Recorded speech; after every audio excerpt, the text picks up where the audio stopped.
acquiring new oil assets and bought control in Minnow Equator Exploration. Long established as world-class in synfuels and coal-to-liquids is Sasol from South Africa. Its upstream unit, Sasol Petroleum International, SPI, has for 15 years carved out an exploration and production base abroad, notably in Mozambique's gas fields.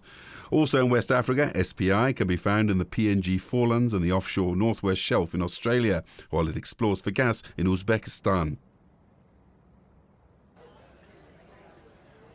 I think a lot of people look at Sasol as a company that is technology driven.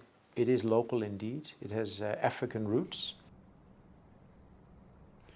Africa needs all the corporate oil investment it can develop itself, solicit from abroad, or entice into joint ventures through alliances with state oil firms and private players. Such companies, many partner with African national oil companies, will make Africa's oil future, modernise the continent and help direct it away from unwanted poverty. For this reason, it is fatuous to speak of the so-called Dutch disease, or as some have it, Africa's oil curse. Do such maladies and flaws alone flow from oil in Africa? Is Africa really cursed by its oil? I think it's a blessing, and the people of any place where this resource is should work to actualize the blessing. If they make it a curse, then it is a creation of the people, not the oil itself.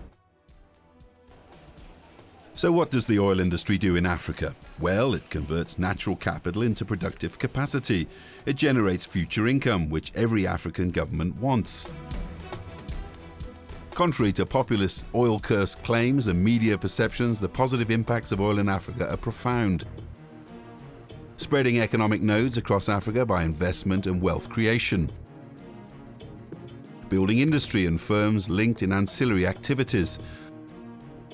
Through direct and indirect job growth, by adding to state revenues, developing local African oil companies,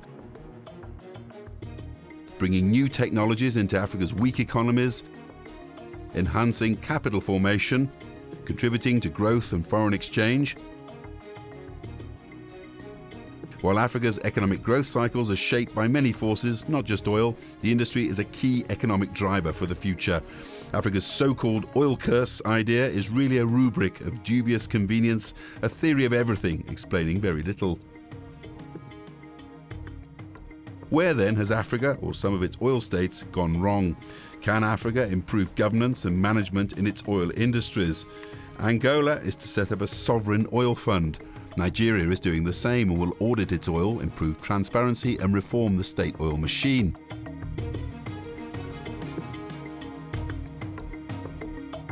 Both Ghana and Uganda have taken on oil industry reform in advance of oil development. Still, corruption continues in some of Africa's state oil bodies. Corruption is always a problem in Africa.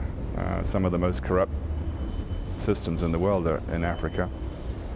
Most of our companies are listed companies on public markets and therefore cannot risk any kind of allegation of corrupt activities. So that becomes a problem where individuals in government expect corrupt practice, foreign investors will not do it, and it ends up with an impasse. Very little, and often rarely, is this corruption connected to mainstream corporate oil players. There have been a few cases. There are well-known instances. These have been through the courts in Europe and America and elsewhere. And there are OECD legal restrictions and requirements on all the companies that are quoted. And even the private companies have to fit in with quite strict governance requirements in order to access capital and markets, etc. So I think that this set of regulatory oversight has increased, improved, spread. And you find very rare instances where the companies are willing to take the risk, the reputation risk of, if you like, bribery, corruption, doing things the wrong way. It is not the so-called oil curse that should worry Africa, but its endemic curse of politics. For the sheer survival of 2 billion Africans, now projected for 2050, up from 1 billion inhabitants today, oil and gas development will be crucial. The oil industry is a core driver in Africa's quest for modernization and poverty alleviation. Reserves are still growing, and many more oil producers have captured previously untapped revenue streams. The industry has opened up many frontiers, far-flung deserts, lakes and rift valleys, which would otherwise experience backwardness. Vast, unexplored, exclusive economic zones offer another enormous frontier potential for the 21st century. I think there is still significant undiscovered potential in all the major countries, and I think the Egypts, the Libyas, Algerias, Nigerias, the Angolas still have significant undiscovered potential. But it is typically where all the super majors gather and where it is highly competitive and in a way mature. But there also are some emerging frontiers. If the African oil locomotive carries powerful economic potential for the future in a continent where politics may be uncertain and even turbulent, what might it look like in 30 to 40 years? Duncan Clarke has a vision for 2040, only one generation away. He reckons there could be even 20+ oil producer countries and several new ones. Over 15 to 20 states with rising gas reserves and ventures serving multiple interstate gas markets. Acreage leasing at double or even triple current volumes, potentially 5,000 blocks leased by operators and partners, perhaps 1,500 oil companies in Africa's upstream by 2030. Up to 500 born-in-Africa corporates in oil and gas, and many more African state oil companies with regional or global portfolio, with even half of African states having independent licensing agencies. None of this is impossible. I think that the real problem in Africa from the corporate side is a shortage of skills. Companies are willing to bring the skills, willing to train locals, willing to build partnerships with the state companies, willing to find partners around on the world market. Likely to emerge are a world-class set of African ventures in a wider range of energy projects in LNG, GTL, CTL, CBM, shale gas, oil, coal, ethanol and biofuels, even nuclear energy. Improvements are likely in managing the oil bounty by state agencies, but more is needed.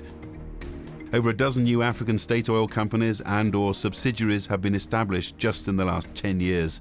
A few more can be anticipated this decade. African governments recognise the potential of oil to play a key part in fixing Africa. This Herculean task is primarily theirs, not the moral remit of companies. The Mother Teresa complex will not save Africa, nor will the global nanny state.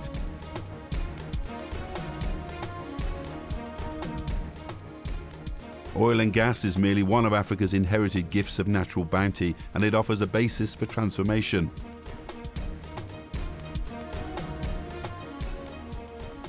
Yet the future will test African states, especially governments and ministers in office.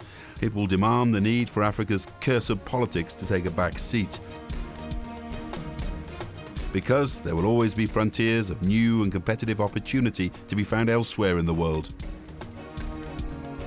For this reason, Africa is best advised to resist the discreet charms of resource nationalism. If it goes too far, it becomes uncommercial and the companies retreat. They drop obligations, they don't sign more contracts, the bidders turn away, the opportunities in Latin America and Asia and elsewhere. So Africa must remain competitive to exploit its long-term interests from an investment angle in oil and gas.